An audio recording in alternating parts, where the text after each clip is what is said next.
Hi, this is Tony Ruggiero of the Tour Coach Podcast. Recently, I was invited once again up to the Gurus of Golf, which is an unbelievable experience and an unbelievable event hosted by Rob Akins, one of the great teachers in the game. And all of that is done to raise money for Le Bonheur Children's Hospital up in Memphis. It's an amazing day and an amazing event. This year, Rob wanted to do something a little different, and on the evening before, have some of the great names in teaching and coaching that are part of this. The Randy Smiths, the Chuck Cooks, could go on and on. Tom Ness, who recently left us, used to come to this event. But Rob, realizing that as we all get older, there's this great generation of teachers that we should take advantage of and share some of their insights and their stories. And Rob did just that. And we've put this together, and we're going to share them with you also. So sit back, relax, and if you love golf instruction and you want to learn, you're going to love these collections of interviews and stories with Rob Akins from the Gurus of Golf in Memphis, Tennessee. Go ahead, you're on. Hey, it's Rob Akins in Memphis, Tennessee, the Gurus of Golf. We've been doing this event for 16 years, and I'm kind of remiss that we haven't done this in the past, but I'm so excited to be able to share with you a group of talented people that are in the room tonight to be able to share their wisdom about the game of golf. And with me right now is Chuck Cook, a dear friend of mine, as well as Todd Soames, a dear friend of mine. And they both have two different perspectives. We grew up in a little different era, and I'd really love for y'all to find out how golf's going to change. So I'm going to start with you and just ask, you've been teaching for a long time. You've had so many people win so many different majors, different swings, different styles. The game's changing so fast. What do you feel like has been the biggest thing that's changed in golf instruction? Well, when Harry Barton was my caddy,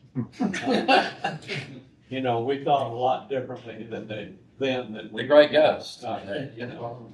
But anyway, golf instruction's changed dramatically. When I started teaching golf in 1974, so that's been a long time. And I went to work for Golf Digest schools.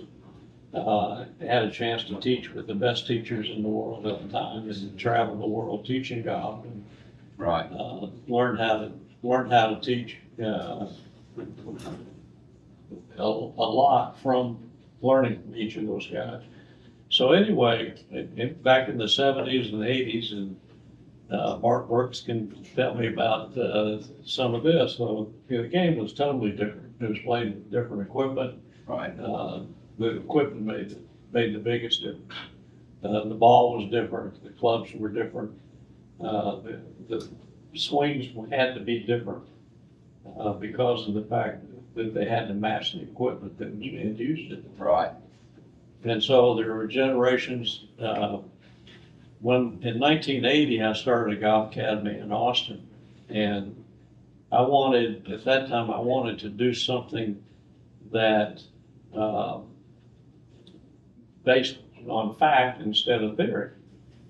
And so I hired a biomechanical engineer. The way to actually measure. Where you can actually measure. I hired Ralph Mann, a biomechanical engineer, to help us with that. Then I hired Dick Coop, an educational psychologist, to help us know how to teach, how to get the message across. I hired Al Vermeil, who was the strength coach for the 49ers at the time. Later, the Chicago Bulls when Jordan was there, and the White Sox for our fitness, golf fitness. And then we hired Dave Pels to do our short game. So we had this big group of knowledgeable people in different areas like that, and allowed us to really start progressing based on fact instead of theory. And it was a tremendous jump for me in my learning. And so as time went on through the 90s and so forth, the big change to modern golf now happened in 2000. And that was when the ball changed. And so when the ball changed, I thought it was the groove first thing, because the groove allowed them to change the ball. But before they had the groove, they kind of had to use that lot of ball because they couldn't. It was a flyer every time. But then once they changed the groove, it was like now they really changed the ball. Well, but then they outlawed the groove too, after that. But Right. So anyway, so what happened when the ball wouldn't curve as much, went straighter, then distance became a lot higher priority in the game of golf. And so everything had to change to accommodate that. Right. And so, first of all, the guys that grew up in there, Jordan Spieth and Justin Thompson, those guys that were growing up in that, all of a sudden realized distance was the big deal. So they started swinging hard, and so the equipment then was designed to help them do that. So the heads were bigger, the lighter, the shafts were lighter and longer,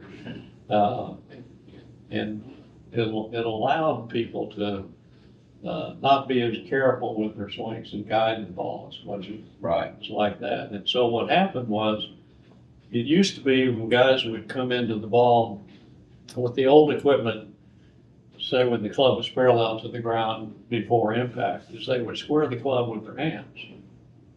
And what happened after that, when distance became such an important part, what happened was guys came in and they lagged the club a little bit deeper, and then they would make their hands go in and left in order to square that shaft, which created this influx of speed.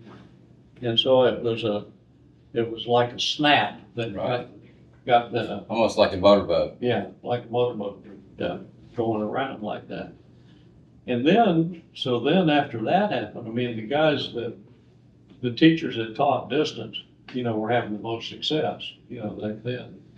And so then what happened after that was the players started saying, well, I'm swinging as hard as I can. I've got my clubs dialed in. I got the best clubs for me for distance and so forth. They said, now, but this guy's still outdriving me, so I got to work out. So then they started working out. They Got stronger. pardon? Got stronger. They got stronger, faster, and all of this stuff was tailored to be specific to golf, which was different. People worked out before, but they didn't work out for golf. Yeah, in the right way for golf. Right. People had golf equipment fitted for them, but it wasn't fitted for speed. It wasn't fitted for optimal impact conditions and so on and so forth, And so all of this stuff got very specific. And golf changed like that. Instruction has changed to accommodate that, is what I would say. Tell me what you think about this. I've always thought that when I was a kid growing up, it was still shafts, and we made clubs out of a certain material, and of course nobody knew a lot about lie angle, but we couldn't build a club to fit somebody that was 6'4". But the weight, the swing weight would just go off the charts. I mean, they didn't have anything. So I think not only do we get bigger or faster or stronger, we get better equipment, but the golfer now today is so much bigger than he was in 1960, 1970. So we've got a lot of guys that are way over 6 feet playing golf, and they couldn't have played in the 70s when I was growing up because we didn't have equipment that would fit them. So I think the graphite and the titanium and all that allowed us to have a whole different set of athletes that could now play golf. They didn't play golf because we couldn't fit them, 6'6" guys and stuff, but now we can, and that's changed the game. Absolutely, 100%. So, with me, Todd, we've been friends forever, and you've taught golf. We met years ago down in Florida. So you spent your whole life teaching golf, and I know you've taught the entire game of golf, and we all do. I mean, you have to be able to teach mentally and short game. There's so many facets to playing golf, but I know over the years you've really spent a lot of time working on the short game. So tell me why that's kind of how you moved forward into what you're doing teaching.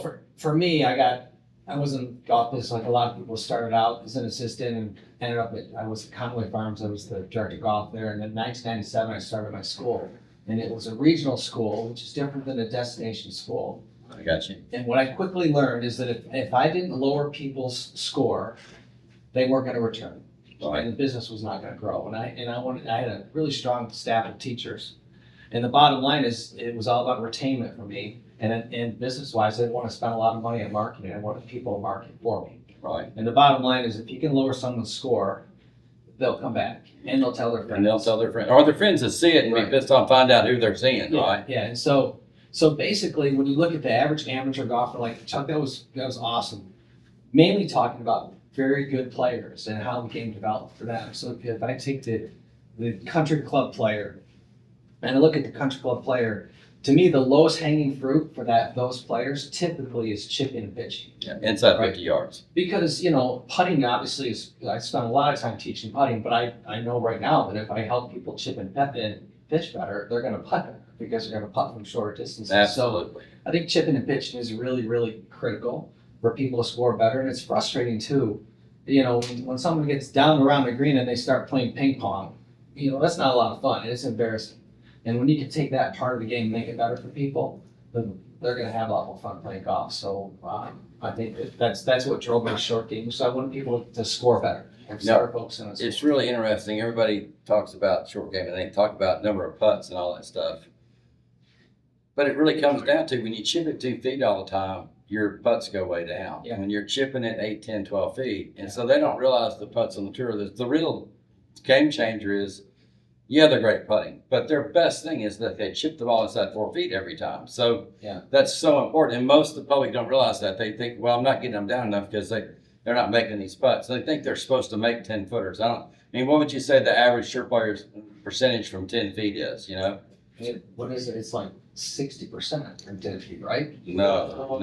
50 from 8 feet. That's right. 50 from 8 feet. So It's down to like 34% from 10 Yeah. feet. So it's like in the world the people I'm trying to help, and getting them chipping the ball and pitching the ball within 10 feet is a game changer. Because half the time they're 20, 30 feet when they chip the golf ball.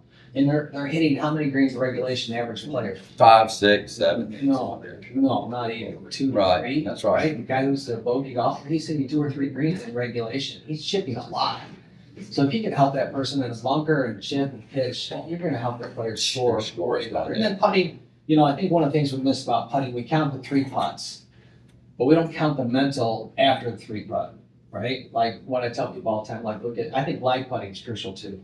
Absolutely. Just like chipping. Because, if you can putt decently from 30 feet, 20 feet, and get it in there where you got a chance to 2-putt, you're going to walk to the next tee with a way better attitude than if you 3-jack it. You're going to walk to that next tee and probably hit a bad shot because you're ticked off, right? So I think we can count the putts, but we can't count the mental side of missing putts and what that affects people. So I think the quickest way to lower people's scores is help them with chipping, putting, bunker play, pitching. I think it's absolutely imperative. I've seen so many players that I've worked with that got their ball struck, and they always tell me, I don't need to work on my chipping and putting, I'm good, Rob. Then I get them hitting the ball good, so now they're hitting way more greens, but they're 40 feet, 50 feet. So they're not chipping all the time. All of a sudden now they're 3-putting. They go, damn, I can't putt. That's a good putting. Well, yeah, they weren't as good as they thought they were, just because they never hit the green. Remember Hunter Johnson? You spent some time with Hunter, right?